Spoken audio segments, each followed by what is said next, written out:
this talk is supposed to use a visual aid, so today I brought to you something very important to me. I've had it my entire life.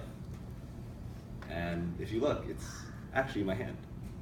And if you have a hand, please raise it. Yeah, all of you? Great. If you have two hands, can you please raise that?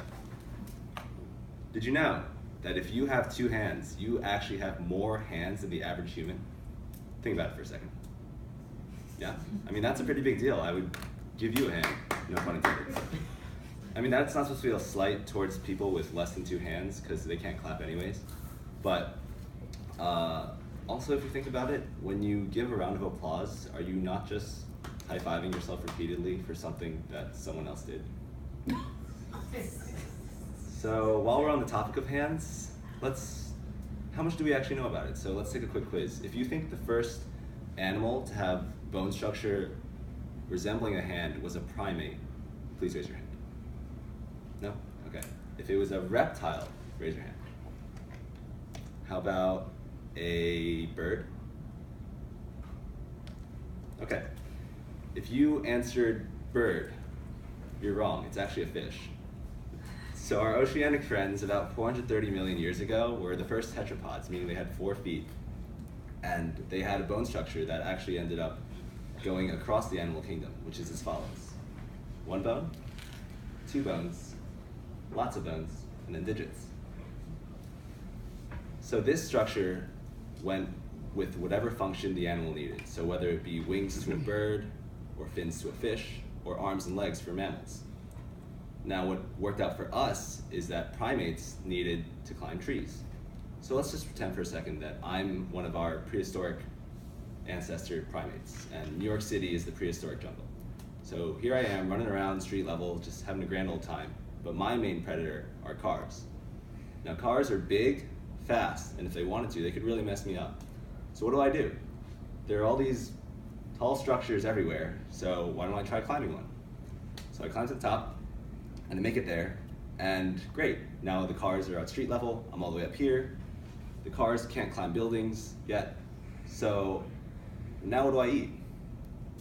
Well, there's all this delicious Chipotle at the end of the branch, but I can't get there without falling, because all my digits currently face the same direction. And if I fall, I'll probably die. And parachutes aren't being invented for another couple 100 million years, and I can't wait that long. So what do? Well, through the magic of evolution, we developed another digit that ran at an angle compared to all the other ones. Now what that allowed us to do is to have grip. So we could hold onto the branches, get that steak burrito, and eat.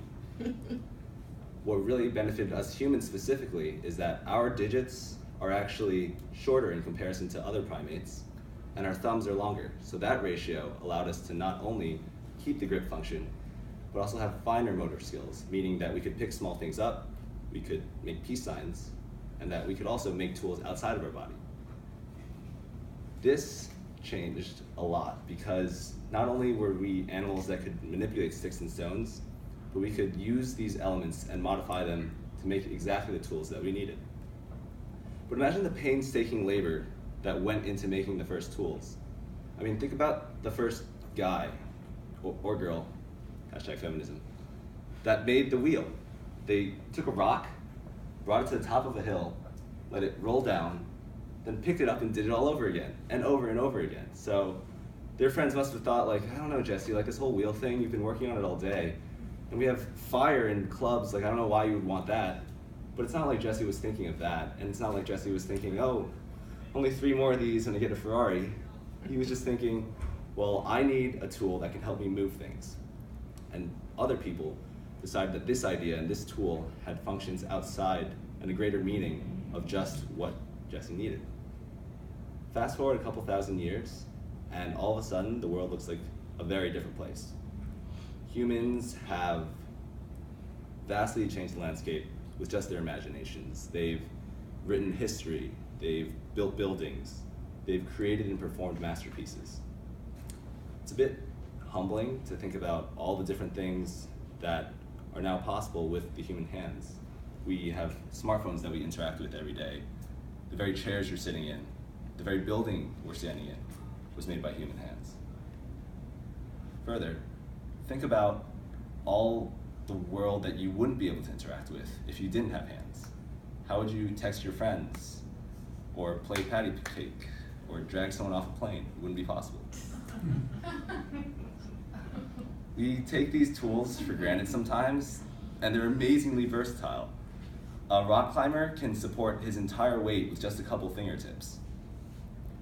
There's an entire language dedicated to just being transmitted through the hands. Our fingerprints and our handprints are completely unique to us.